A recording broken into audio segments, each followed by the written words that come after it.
সবাইকে স্বাগত জানাচ্ছি বিডি দর্পণে। আপনাদের সাথে আছি আমি সুস্মিতা দাস। বাংলাদেশের রাজনৈতিক ইতিহাসে বেগম খালেদা জিয়া এক বিস্ময়কর নাম। তিনি কেবল একটি দলের চেয়ারপারসন বা ৩ বারের প্রধানমন্ত্রী নন, তিনি একটি সময়ে একটি প্রতিরোধের ভাষা, একটি ধারার প্রতিনিধিত্ব। তার জীবন কথা শুধু ব্যক্তিগত উত্থান পতনের গল্প নয়, বরং রাষ্ট্রের ক্ষমতা কাঠামো, গণতন্ত্রের সংকট ও পুনরুদ্ধার, সামরিক শাসন বিরোধী সংগ্রাম, রাজনৈতিক প্রতিদ্বন্দ্বিতা ও প্রতিহিংসার দীর্ঘ ইতিহাসের প্রতিচ্ছবি। ১৯৮১ সালের মে মাসে রাষ্ট্রপতি জিয়াউর রহমান নিহত হওয়ার পর যিনি হঠাৎ করেই ইতিহাসের কেন্দ্রে এসে দাঁড়ান, সেই গৃহবধূ থেকে রাষ্ট্রনায়কে রূপান্তরের পথটি ছিল নির্মম, নিষ্ঠুর ও প্রতিনিয়ত চ্যালেঞ্জে ভরা। এই রূপান্তর কোনো স্বাভাবিক রাজনৈতিক প্রস্তুতির ফল নয়, বরং ছিল শোক, দায়িত্ব ও পরিস্থিতির চাপ থেকে জন্ম নেওয়া এক কঠিন বাস্তবতার ফল। খালেদা জিয়া রাজনীতিতে আসেননি রাজনৈতিক উচ্চাকাঙ্ক্ষা নিয়ে। তার রাজনৈতিক জীবন শুরু হয় এক শূন্যতার মধ্য দিয়ে।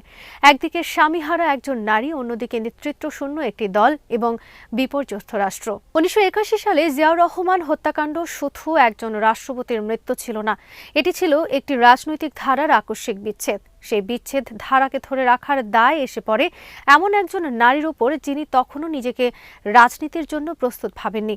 কিন্তু ইতিহাস অনেক সময় মানুষকে জিজ্ঞেস না করেই দায়িত্ব চাপিয়ে দেয়। খালেদা জিয়ার ক্ষেত্রেও তাই হয়েছে। বাংলাদেশের জাতীয়তাবাদী দল তখন গভীর সাংগঠনিক সংকটে। অভ্যন্তরীণ কোন্দল, নেতৃত্বের অনিশ্চয়তা এবং সামরিক শাসনের ক্রমবর্ধমান দমননীতি দলটিকে কার্যত অকার্যকর করে তুলছিল। এই প্রেক্ষাপটে খালেদা জিয়ার সামনে দুটি পথ ছিল: নীরবে সরে যাওয়া অথবা সামনে দাঁড়িয়ে প্রতিরোধ গড়ে তোলা। তিনি দ্বিতীয় পথটি বেছে নেন। সেটি তার রাজনৈতিক জীবনের সবচেয়ে বড় সিদ্ধান্ত। এই সিদ্ধান্তের মধ্য দিয়েই শুরু হয় তার রাজনৈতিক সংগ্রাম, যা পরবর্তী ৪ দশক ধরে বাংলাদেশের রাজনীতিকে গভীরভাবে প্রভাবিত করেছে। ১৯৮৩ সালে বিএনপির সিনিয়র ভাইস চেয়ারম্যান হিসেবে দায়িত্ব নেওয়ার পর তিনি দ্রুত বুঝতে পারেন শুধু দলকে টিকিয়ে রাখাই যথেষ্ট নয়। সামরিক শাসনের বিরুদ্ধে সংগঠিত প্রতিরোধ গড়ে তুলতে না পারলে বিএনপির অস্তিত্ব সংকটে পড়বে। এরশাদের সামরিক শাসনের বিরুদ্ধে যে দীর্ঘ আন্দোলন, তা ছিল মূলত রাজনৈতিক দলগুলোর ঐক্য নেতৃত্বের পরীক্ষা। খালেদা জিয়া সেই পরীক্ষায় নিজেকে একজন দৃঢ়, অনমনীয় ও আপোষহীন নেত্রী হিসেবে প্রতিষ্ঠিত করেন। তিনি কোনো সময় সামরিক শাসনের সঙ্গে আপোষ করেননি। ১৯৮৬ সালে নির্বাচনে অংশগ্রহণের প্রশ্নে যখন অনেক দল বিভক্ত হয়ে পড়ে, তখনও তিনি রাজপথ ছাড়েননি। এই অবস্থানই তাকে আপোষহীন নেত্রী হিসেবে পরিচিত করে তোলে। ৯০-এর স্বৈরাচার বিরোধী আন্দোলনে তার ভূমিকা ছিল কেন্দ্রীয়। দীর্ঘ ৮ বছর রাজপথে থেকে আন্দোলন পরিচালনা করা সহজ কাজ নয়, বিশেষ করে যখন রাষ্ট্রযন্ত্র সম্পূর্ণভাবে বিরোধী শক্তির বিপক্ষে অবস্থান নেয়। খালেদা জিয়া সেই চাপ মোকাবেলা করেছেন গ্রেফতার, হামলা, অবরোধ, সভা সমাবেশে বাধা, সবকিছু সহ্য করে। এই সংগ্রামের মধ্য দিয়েই তিনি একটি রাজনৈতিক চরিত্রে পরিণত হন, যিনি শুধু দলীয় নেতা নন, বরং একটি প্রতিরোধের প্রতীক। ১৯৯০ সালের ৬ ডিসেম্বর এরশাদের পতনের মাধ্যমে যে রাজনৈতিক পরিবর্তন আসে, তাতে খালেদা জিয়ার ভূমিকা প্রশ্নাতীত। এই আন্দোলন তাকে শুধু ক্ষমতার দ্বারপ্রান্তে পৌঁছে দেয়নি, বরং জনগণের কাছে তাকে গ্রহণযোগ্য একটি জাতীয় নেতৃত্বে পরিণত করে। ১৯৯১ সালের নির্বাচনে তার নেতৃত্বে বিএনপি সরকার গঠন করে এবং তিনি হন বাংলাদেশের প্রথম নারী প্রধানমন্ত্রী। এই মুহূর্তটি ছিল তার জীবনের মোড় ঘোরানো অধ্যায়। একজন গৃহবধূ থেকে প্রধানমন্ত্রী, এই রূপান্তর শুধু ব্যক্তিগত সাফল্য নয়, এটি ছিল সামাজিক ও রাজনৈতিক বাস্তবতার বড় পরিবর্তনের প্রতীক। ক্ষমতায় এসে খালেদা জিয়া নিজেকে কেবল আনুষ্ঠানিক রাষ্ট্রপ্রধান হিসেবে সীমাবদ্ধ রাখেননি। তিনি রাষ্ট্রপতির শাসন ব্যবস্থা থেকে সংসদীয় গণতন্ত্রে ফিরে যাওয়ার উদ্যোগ নেন, যা বাংলাদেশের রাজনৈতিক ইতিহাসে একটি গুরুত্বপূর্ণ পদক্ষেপ। এই সিদ্ধান্ত তার গণতন্ত্রের প্রতি দায়বদ্ধতার প্রমাণ হিসেবে বিবেচিত হয়। একই সঙ্গে তার শাসনামল বিতর্কমুক্ত ছিল না। প্রশাসনিক দুর্বলতা, দুর্নীতির অভিযোগ, রাজনৈতিক প্রতিপক্ষের সঙ্গে তীব্র সংঘাত সবকিছুই তার শাসনামলের অংশ।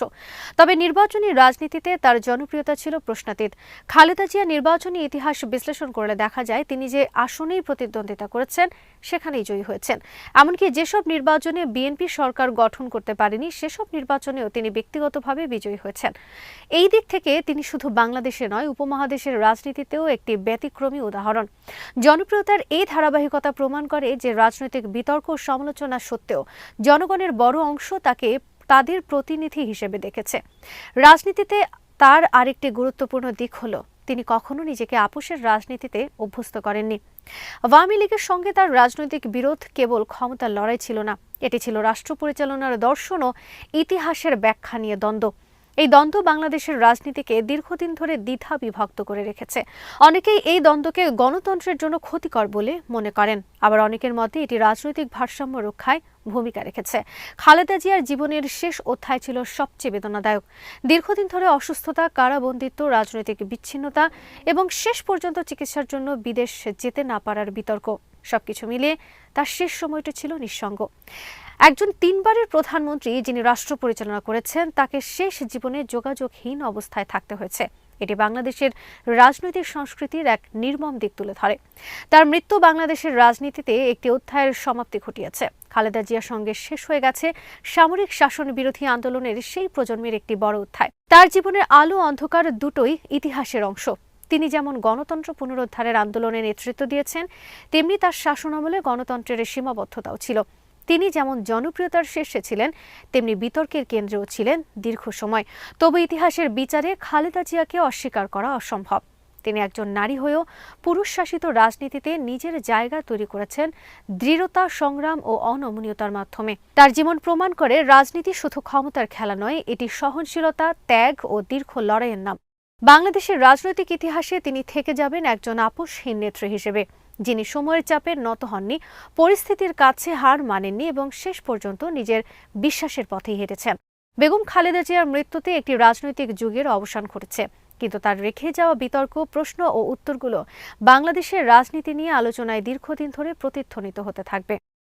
আজ এখানেই শেষ করছি। সবাই ভালো থাকুন, সুস্থ থাকুন আর দেখতে থাকুন বিডি দর্পণ।